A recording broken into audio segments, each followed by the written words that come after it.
결혼한 지 3년 된 31살 여자입니다. 남편이 저보다 4살 연상으로 올해 35살이긴 하지만 집안에서는 늦둥이라 그런가. 시댁에 가면 애기 취급받는 막내나 다름없어요. 연애하는 동안에는 나이차가 많이 나던 남편이 그렇게 어른스러워 보일 수가 없었는데 집에서는 애기 취급을 받으니까 그 느낌도 참 새롭더라고요. 남편이로 아주버님 한 분 계시고 신우 한 분 계시거든요. 아버님은 남편이 20대 때 돌아가셨다고 들었고 70대 중반이신 어머님 밑으로 집안에서 첫째인 곧 50대에 접어드는 아주버님과 40대 중반인 신우가 있어요. 남편의 가족들을 처음 만났을 때는 시어머니도 시어머니겠지만 남편과 나이차가 있는 신우가 더 무섭고 불편했어요.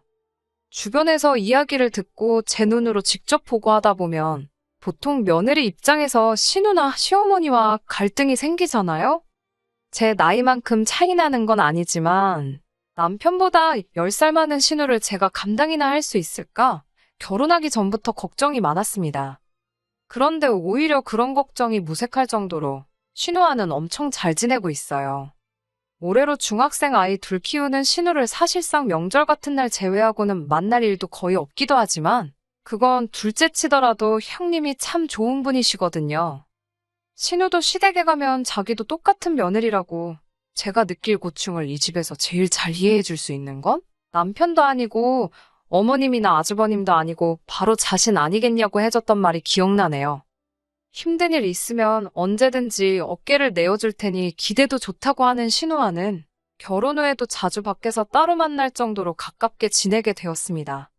아무튼 걱정했던 것보다 큰 문제는 없었지만 그렇다고 해서 아무런 어려움이 없던 건 아닙니다. 예상치도 못한 아주버님하고 갈등이 생기기 시작했거든요. 저도 들은 이야기라 자세한 내막까지는 모르고 사실 별로 궁금하지도 않아서 깊게 알려고 하지도 않았습니다만 아주버님은 결혼한 지 얼마 되지 않아서 아내 되셨던 분과 성격 차이로 이혼을 했다고 들었습니다. 아주버님이 결혼했을 때는 아버님도 살아계실 때라고 들었고 집안 첫째이기 때문에 없는 돈 털어서 신혼집도 마련해줬다고 들었어요. 아주버님이 이혼을 하고 난 뒤에는 그 집에서 혼자 살게 되었다는데 아버님이 돌아가시게 되면서 어머님이 아주버님 집으로 들어가게 되었고 시부모님 명의로 되어 있던 아파트가 남편 명의로 돌아가게 되었습니다. 저희가 결혼하면서 그 집에 그대로 신혼살림을 차리게 되었고요. 제가 모아놓은 돈으로 혼수와 리모델링을 했는데도 돈이 많이 남았어요. 결혼을 하게 되면서 집 명의는 공동 명의로 한다는 이야기가 오고 가게 되었고 그런데 거기서 아주버님이 난리를 피우게 되었습니다. 아주버님이 그렇게 계산하면 안 된다고 하면서 공동 명의를 하려면 저도 그에 상응하는 금액을 가져와야 한다고 하더라고요. 아주버님이 어깃장 부리는 것도 아니고 충분히 이유가 있는 발언이라고 생각했습니다만 알고 보니 아주버님은 동생 결혼을 빌미로 제 욕심을 차리려던 거였어요. 그때 아주버님이 왜 이혼을 했는지 어느 정도 이해가 가더군요. 욕심 많고 제멋대로고 사람 무시하고 사사건건 참견하는 안 좋은 성격은 다 가지고 있었습니다. 아주버님은 신혼집 공동명의를 하는 조건으로 자기 앞으로 7천만 원짜리 외제차를 사오라고 당당하게 요구하더라고요. 예단하는 셈 칠하나요? 그 차를 해와도 집값 반 내는 거보다 싸게 먹히는 거라면서 이 집에 며느리로 들어오고 싶으면 손도 안 대고 코 풀 생각하지 말고 그에 상응하는 성의를 보이라고 하더라고요. 그게 아니면 공동명의는 꿈도 꾸지 말라고 하면서요. 남편도 나이차가 많은 형님이니까 조금 어렵기는 했는지 딱 잘라서 말을 해주지 못했어요. 다행이었던 건 어머님께서 네가 결혼하는 것도 아닌데 왜 나서서 뭘 해오라 마니 하냐고 남편 대신 말을 해주더라고요. 신우도 거들면서 오빠도 웃긴다고 얘가 차를 사와야 되면 자기들 탈 차를 사오면 되는 거지. 둘이서 알아서 하기로 한 문제를 가지고 상의도 없이 이렇게 껴드는 게 무슨 경우냐고. 대놓고 저희 있는 데서 아주버님 면박을 주더라고요. 오빠가 차 끌고 갈 곳이 어디 있다고 외제차를 사오라고 하냐고 하면서 말입니다. 아주버님이 별다른 직장도 없이 어머님이 운영하시는 가게를 도와주고 있다는 사실을 그때 처음 알게 되었습니다. 어머님과 신우가 나서서 도와준 덕분에 결혼 전에 아주버님 타라고 7천만 원이나 하는 외제차를 사갈 필요는 없게 되었습니다만, 그때부터 아주버님하고는 영 잘 지낼 수 없는 상황이 되었습니다. 문제는 어머님이 아주버님하고 같이 살고 있다는 부분이었어요. 만약에 아주버님 때문에 부부 사이에 갈등이나 문제가 생기거나 한다면 문제의 시작인 아주버님을 안 보고 지내면 가능한 부분이지만 아무래도 시어머니를 보러 가면 무조건 만날 수밖에 없는 사람이다 보니 그런 어려움이 따르더라고요. 거기에 일도 어머님 가게를 돕고 계시다 보니 가게로 찾아뵈도 아주버님을 마주치는 건 당연한 일이었어요. 아주버님이 어머님 가게를 돕고 있기는 하지만 후계자 같은 성격으로 일하고 있는 건 아니었어요. 그렇다고 직원처럼 일하는 것도 아니었고요. 집에 있으면 아무것도 안 하고 집안 돈 축내면서 술 마시는 게 일이라고 하면서 어머님이 최소한 그런 짓거리는 못하고 다니게 어거지로 데리고 다니고 계신 거라는 느낌이 더 들었습니다. 가게에서 힘써야 하는 일 같은 거 있으면 도와주고 가끔 카운터 같은 거 봐주거나 간단한 심부름 정도만 하는 정도로 일을 하고 있었어요. 그렇다 보니 어머님도 아주버님한테 따로 월급은 주거나 하지 않으신다고 하더라고요. 돈 들고 있어봤자 술이나 퍼마시고 도박이나 하러 다닌다고 하면서 차라리 고양이한테 생선을 맡긴다고 하셨지요. 간단한 생활비나 용돈 같은 걸 어머님께 타쓰고 있다는 사실을 알게 되었는데 그 이야기를 들으니까 아주버님이 외제차를 요구하는 것 외에도 저희한테 뭐라도 하나 뜯어내려는 모습이 설명이 되더라고요. 신혼여행 다녀왔을 때 시댁 식구들 선물이라고 해서 이것저것 쇼핑해서 사간 적이 있습니다. 아주버님 선물도 당연히 준비했지요. 적당한 가격대의 준명품 브랜드 가죽 지갑이었는데 받고 나서 영 떨떠름해 보이는 표정 때문에 혹시 선물이 마음에 안 드나 싶었어요. 그런데 나중에 저한테 따로 말하기를 자기는 이런 선물 같은 거 사올 필요 없다고 말을 하길래 욕심이 많은 줄 알았는데 생각보다 무력이 없는가 보다. 내가 오해했구나 싶었어요. 그런데 그 생각을 뒤집어버리는 데는 단 5초도 걸리지 않았습니다. 말 끝나기가 무섭게 앞으로 어디 가서 자기 선물 사오려거든 앞으로는 돈으로 달라는 말을 하더라고요. 지갑이 좋으면 뭐하냐고 지갑에 넣고 다닐 돈도 없는데 하면서 자기가 남자라서 사회생활 하려면 현금 필요할 때가 많다고 하는데 어머님 가게 도와주는 게 일이면서 무슨 사회생활을 하려고 하는 건지는 도무지 생각해봐도 모르겠었지만 말이에요. 하지만 이런 식으로 선물을 대놓고 돈으로 달라고 하는 말은 애교로 봐줄 정도로 별것도 아닌 일이나 마찬가지였습니다. 언젠가는 어머님 댁에 찾아뵈었을 때 어머님이 잠깐 자리를 비우신 틈을 타서 저희를 붙잡고 말을 하더라고요. 자기한테 못해도 한 달에 저 100만 원, 남편이 100만 원에서 200만 원 정도는 보내는 게 도리 아니냐고요. 무슨 말을 하는 건가 했는데 저희가 시어머니 부양하는 문제 걱정할 것도 없이 결혼 생활을 유지하고 있는 게 자기가 어머님을 모시고 살고 있는 덕분 아니겠냐는 겁니다. 한술 더 떠서 어머님이 내 집에 얹혀 살고 있으니 아버님 돌아가셨을 때 저희가 살고 있는 집이 남편 명의로 돌아갈 수 있었던 거라고. 사실상 우리 결혼의 1등 공신은 자기나 마찬가지라는 거예요. 앞으로의 저희 결혼 생활이 얼마나 행복할지는 자기 손에 달려있는 거나 마찬가지라는 말을 하는데 어이가 없더라고요. 그 나이 먹도록 직장도 없고 어머님 밑에서 기생하고 있는데 어떻게 아무리 그림이 그렇다고 하더라도 어머님이 아주버님한테 얹혀 살고 있다는 표현을 할 수나 있는지 싶었습니다. 어머님은 모르게 하라는 말을 하길래 어머님 자리 돌아오시자마자 아주버님한테 그러면 보내라던 돈은 언제부터 보내드리면 되겠느냐 일부러 물어봤습니다. 당연히 어머님이 무슨 돈을 말하는 거냐고 반응하셨고 저는 제가 착각해서 실수했다는 것처럼 깜짝 놀라며 어머님은 모르고 계셨냐고 조금 여우처럼 어머님한테 아주버님이 꺼낸 돈 이야기를 그대로 전달했습니다. 어머님은 이야기 다 들으시고는 얼굴이 둥그락불그락해지더니 이제는 돈 나올 구멍이 없으니까 지 동생한테 돈을 뜯어낸다고 하시며 저희가 있는데도 할 말 못할 말 다 꺼내시며 호통을 치셨습니다. 남편하고 제가 어머님한테 달라붙어서 뜯어말리긴 했는데 탈탈 털리고 있는 아주버님을 보고 있으니 솔직히 좀 쌤통이었어요. 아주버님은 항상 저희들 머리 꼭대기 위에 있다고 생각하고 있거든요. 하지만 그 행동의 수준이 뻔히 보였기에 항상 제 손바닥 안에 있었지요.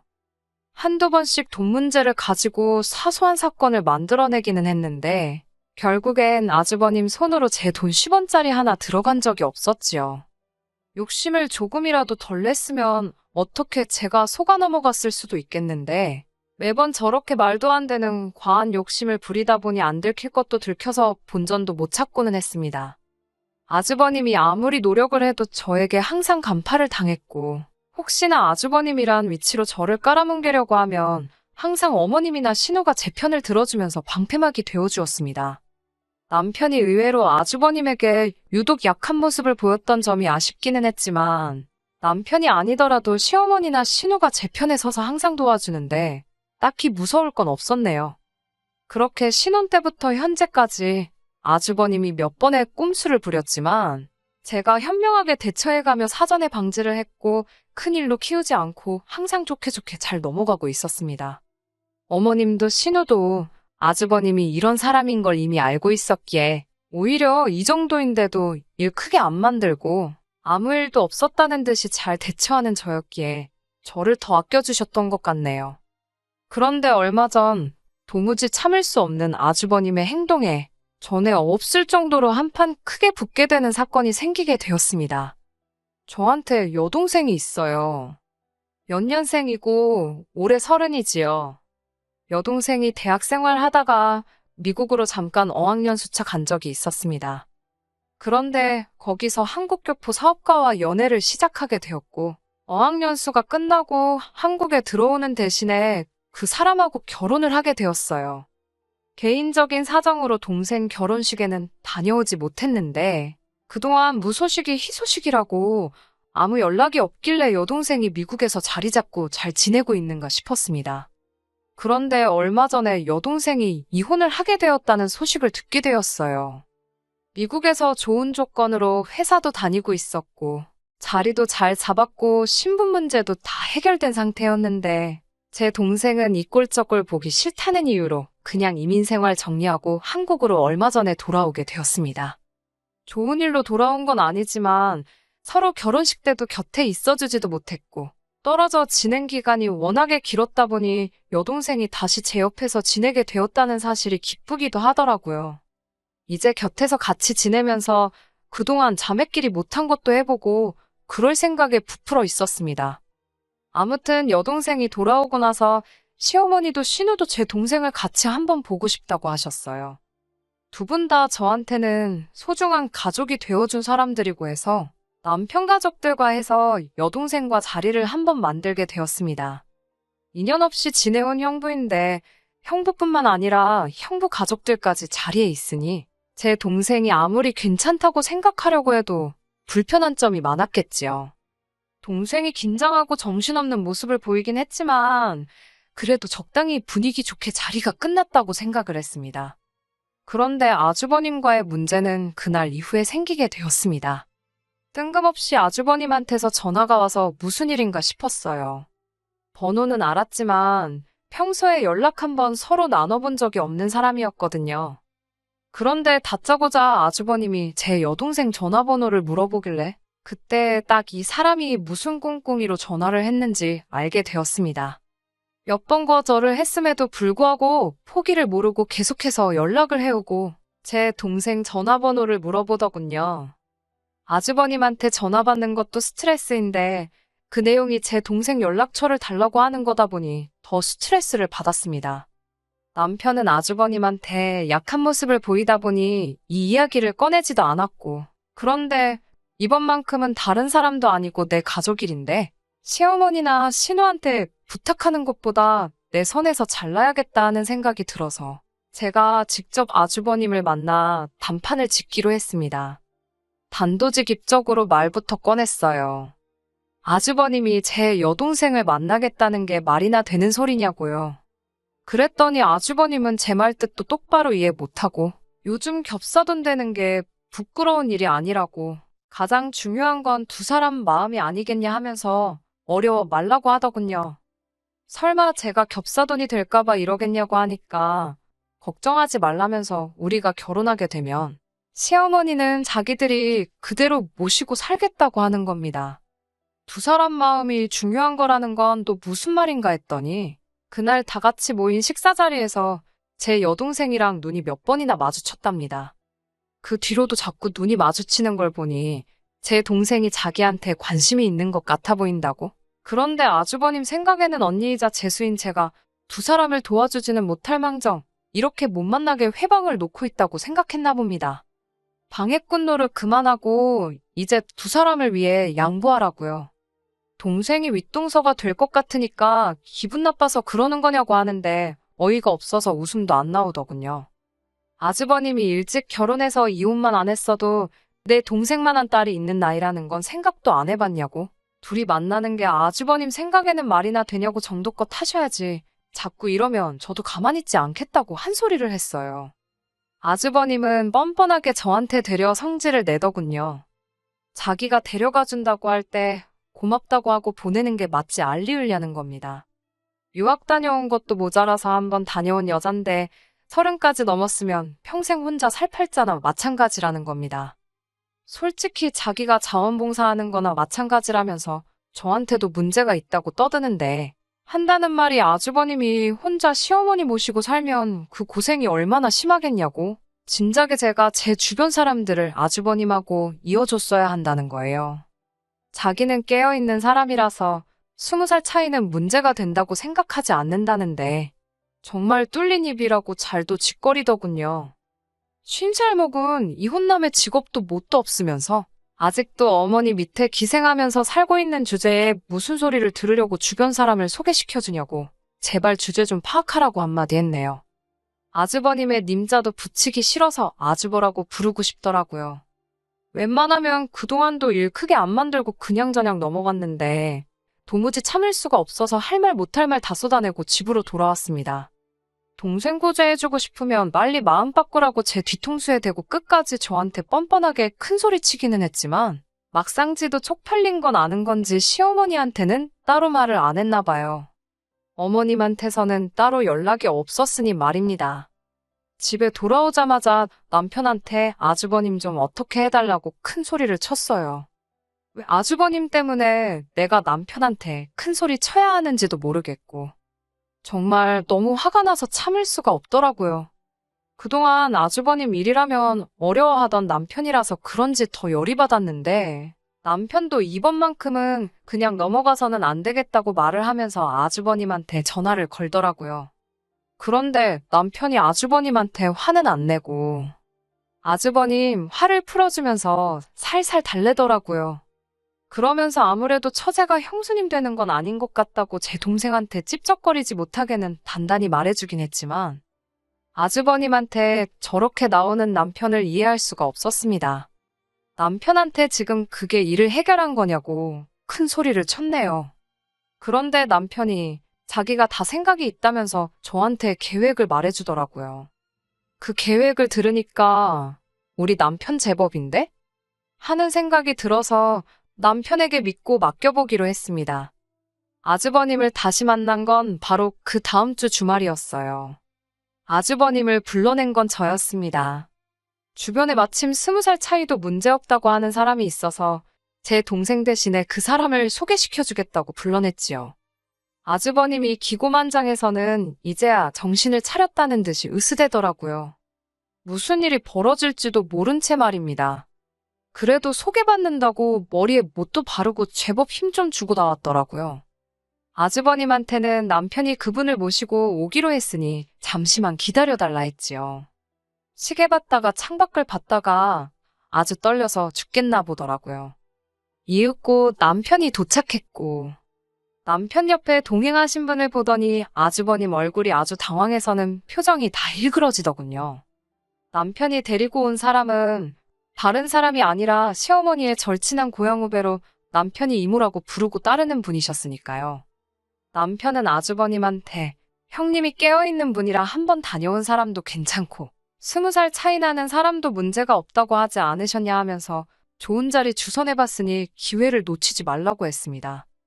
애써 만든 자리니 잘 애보라고 말하고 저를 데리고 일어나서는 우리들은 이만 빠져주겠다고 하고 가게 밖으로 향했어요. 아주버님이 밖으로 나가는 저희를 따라 나와서는 상시옷 들어가는 욕을 하면서 저희를 불러 세우더군요. 그런데 가게 밖에서 기다리고 있던 건 저희뿐만이 아니었어요. 시어머니와 신우도 같이 남편의 계획 아래 아주버님을 기다리고 있었습니다.